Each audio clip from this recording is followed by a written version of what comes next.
આ તરફ મહેસાણા વિસનગર નગરપાલિકાની પેટા ચૂંટણી પણ યોજાઈ રહી છે, જ્યાં વોર્ડ નંબર 1ની એક બેઠક માટે કરાઈ રહી છે પેટા ચૂંટણી। અગાઉ ચૂંટણીમાં ભાજપ તમામ 36 બેઠકો પર બિનહરીફ જાહેર થઈ હતી।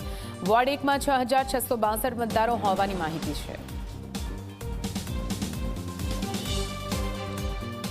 વિસનગર નગરપાલિકાની વોર્ડ નંબર 1ની એક બેઠક માટે આજે પેટા ચૂંટણી યોજાઈ રહી છે। જે પ્રકારે આપ જોઈ શકો છો, હાલમાં પેટા ચૂંટણી માટે મતદાનની પ્રક્રિયા શરૂ કરી દેવામાં આવી છે। મુખ્ય વાત કરીએ તો વિસનગર નગરપાલિકાની 36 બેઠકોમાંથી 36 બેઠકો પર ભાજપનો વિજય થયો હતો, ભાજપનો ભગવો લહેરાયો હતો। ત્યારે આજે જે છે તે વોર્ડ નંબર 1ના જે કોર્પોરેટરનું નિધન થતા આજે જે છે તે બેઠક પર પેટા ચૂંટણી યોજાઈ રહી છે। હાલમાં મતદારો જે છે મતદાન મથકે પહોંચી રહ્યા છે। ખાસ કરીને વાત કરીએ તો કુલ 6600 જેટલા મતદારો જે વોર્ડ નંબર 1માં આવેલા છે। હાલમાં વહેલી સવારથી જ કહી શકાય કે મતદારો જે છે તે છૂટાછવાયા હાલમાં મતદાન મથકે પહોંચી રહ્યા છે।